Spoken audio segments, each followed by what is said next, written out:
نبی کریم صلی اللہ علیہ وسلم کے علاوہ کسی کی بھی ذات سے، اس کے زیر استعمال چیز سے تبرک نہیں لیا جا سکتا۔ جیسے بہت سارے لوگ اپنے مرشدین، اپنے پیر، ان کی چیزوں سے بھی تبرک لیتے ہیں۔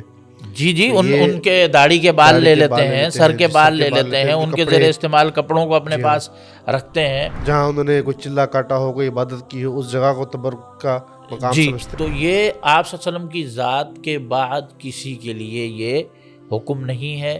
اگر ہوتا تو صحابہ کرام سب سے زیادہ سیدنا ابوبکر رضی اللہ عنہ کی ذات سے تبرک لیتے، سیدنا عمر رضی اللہ عنہ کی ذات سے تبرک لیتے، سیدنا عثمان غنی، سیدنا علی رضی اللہ عنہما کی ذات سے تبرک لیتے، اہل بیت کی ذات سے تبرک لیتے، لیکن کسی صحابی نے ایسا نہیں کیا۔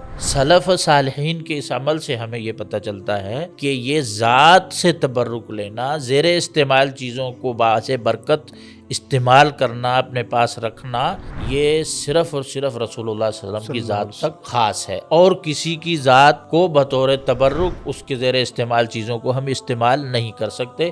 یہ غیر شرعی تبرک ہوا۔